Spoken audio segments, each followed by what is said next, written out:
Hello guys, and welcome back to my podcast. My name is Ruth and I am an English teacher, and with me today is James. James is back. Hello James.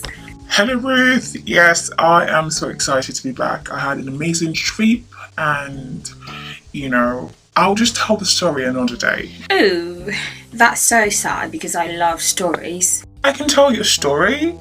Once upon a time, there lived two lovebirds, Ruth and James. Sorry, what exactly are you doing?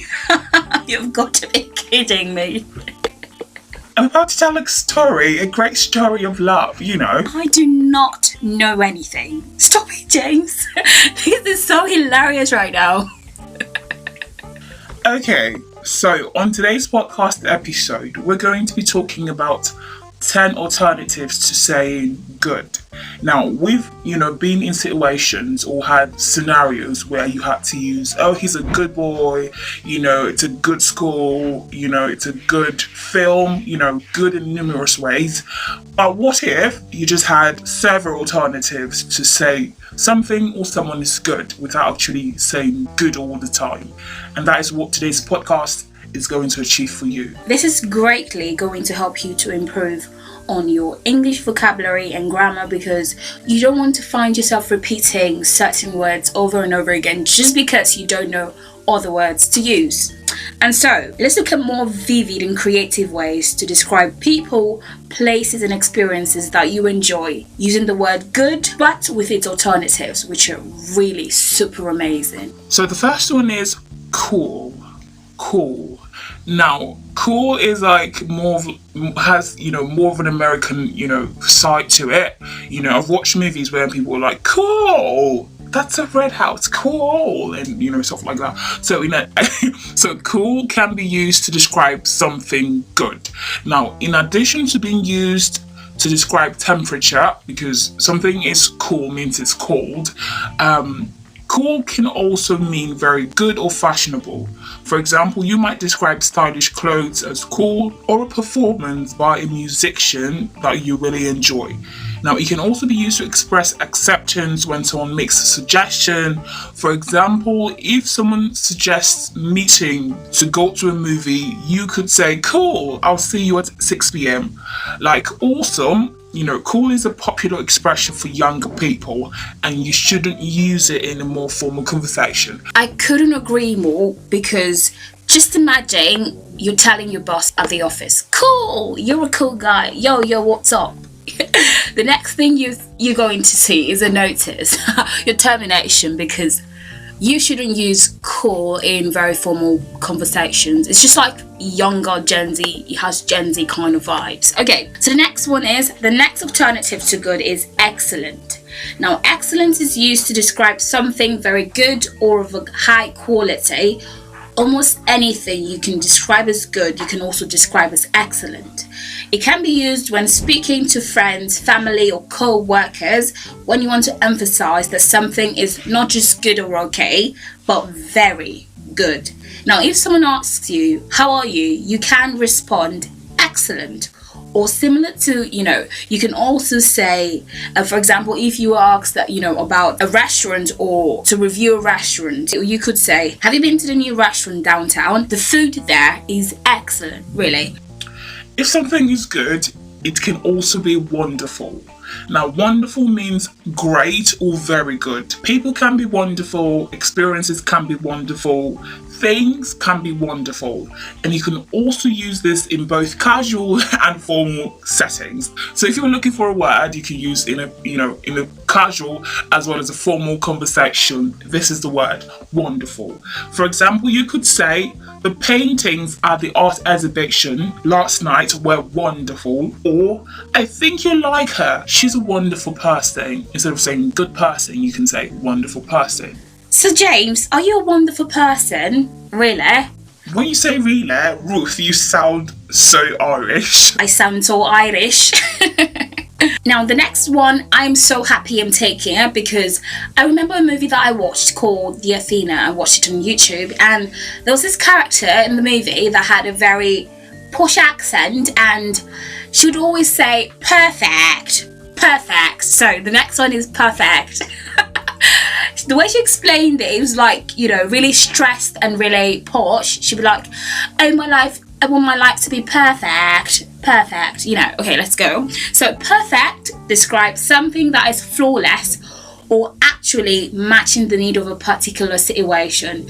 So if you've had a good day and so everything happened exactly as you want it to be, you could describe it as a perfect day. A hotel can be perfect for families, or an actor in a movie could be perfect for the role.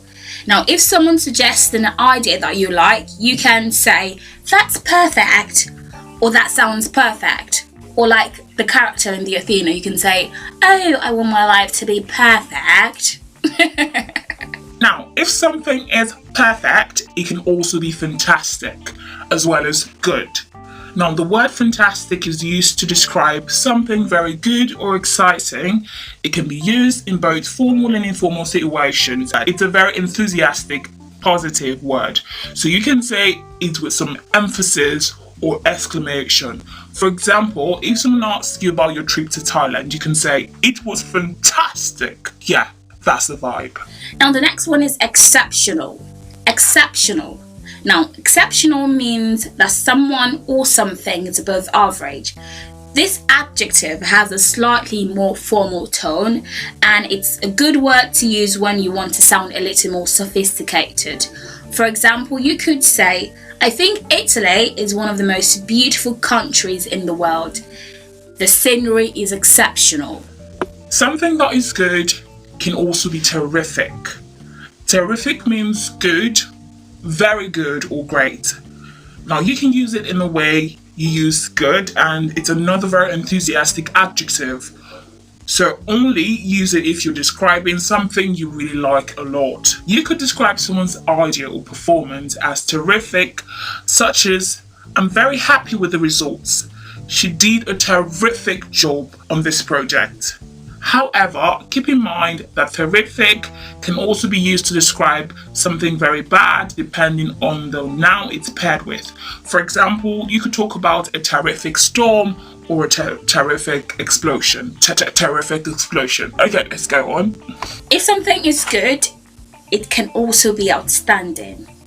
Outstanding describes something that stands out or is noticeably better than the alternatives.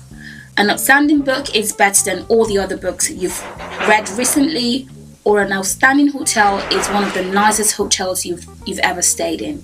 Now, this adjective is appropriate to use in casual or formal conversations. Note that outstanding can also mean unpaid, depending on the situation. So if you have an outstanding bill, you know, it means that you have to pay your bill. Your bill needs to be paid. So you can't really say, oh, I have a very good bill to pay. It makes no sense. So it's not a very good bill, it's an outstanding bill. But if it's in a context of something being, you know, better than something else, you can say outstanding. Now, the next one is pleasant. Pleasant describes something that is enjoyable or likable. It could be used to describe people, places, or experiences. Pleasant is a little less strong than words like outstanding, terrific, or fantastic. And it can be used, you know, it can be a good word to use if something was nice, yet not the absolute, you know, best thing imaginable. The next one is awesome. Technically, awesome describes something that inspires awe or wonder, and typically, however, awesome is used to describe people, experiences, or places that are very good or impressive. For example, you could say, I love your new watch, it looks awesome. It's an adjective that is particularly popular with younger people. What is it with younger people? Okay, so, and it's not just an expression that you want to use in a formal or business situation. Okay. So I can see you on your way to saying goodbye to good, and now you have very awesome, terrific, wonderful synonyms to improve your English vocabulary way beyond the basics.